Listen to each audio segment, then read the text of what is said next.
നമ്മളെപ്പോൾ നായക്കുട്ടികളെ കൊണ്ടുപോകുമ്പോഴും ലീഷില്ലാതെ പറഞ്ഞേക്കണം.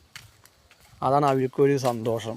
പക്ഷെ അങ്ങനെയല്ല, വെളിയിലേക്ക് പോകുമ്പോൾ ലീഷ് വേണം. അതല്ല പറയുന്നത്, നമ്മുടെ സ്ഥലത്ത് മാത്രം ലീഷില്ലാതെ കൊണ്ടുപോവുക. അങ്ങനെ കൊണ്ടുപോകുമ്പോൾ അവർക്ക് നല്ല സൗകര്യമായിരിക്കും എല്ലാ കാര്യത്തിലും. അപ്പോൾ നമ്മുടെ വീഡിയോ ആണ് എല്ലാവരും ശ്രദ്ധിക്കണം കേട്ടോ.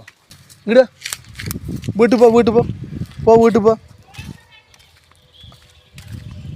അപ്പോൾ നമ്മുടെ കാര്യങ്ങളൊക്കെ അവനക്ക് പറയാം. ഇതിനെ നമ്മൾ പറഞ്ഞ് അവനെ ലീഷില്ലാതെ കൊണ്ടുപോകണമെന്ന് പറയുകയാണ്. അവൻ്റെ എല്ലാ കാര്യങ്ങളും നടക്കും ചെയ്യും. കഴിഞ്ഞില്ലേ? നമ്മൾ സംസാരിച്ചോളൂ. ഇങ്ങോട്ട് വാ ബാ വീട്ടിൽ നടക്ക് കഴിഞ്ഞ നടക്ക് കഴിഞ്ഞ് നടക്കടാ. വീട്ടിൽ നടക്കടാ വീട്ടിൽ കിടന്ന എൻ്റെ വല്ല പറഞ്ഞാൽ കേൾക്കും. ബാക്കിയുള്ള നായക്കുട്ടികൾ നമുക്ക് എങ്ങനെയൊന്നും പറയാൻ പറ്റില്ല. എൻ്റെ വല്ല ഞാൻ പറഞ്ഞ പോലെ തന്നെ പോവുള്ളൂ. എവിടേക്കാണെങ്കിലും നമ്മളെ വിട്ട് കളിക്കൂല്ല. വേറെ ആൾക്കാർ വന്നാൽ പൂസും. കടിക്കുക വെച്ചാൽ കടിക്കുകയല്ല, ചെയ്യും.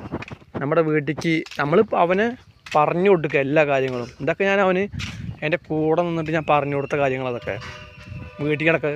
ചിലപ്പോൾ നമുക്ക് കാണിച്ചു തരാം. ഞാൻ ഇപ്പോൾ കാണിച്ചു തരാം. എന്താ വേണ്ടത് വെച്ചാൽ ബെല്ല ഒന്നാലും നമ്മുടെ വീട്ടിൽ കിടക്കുക. അവൻ ഇപ്പോൾ എവിടേക്ക് പോവുക തീരുമാനിക്കും. അമ്മമ്മ എവിടെ പോവാൻ നിൽക്കുക? തിരിച്ച് കയറാ ഉള്ളിൽ കയറ്.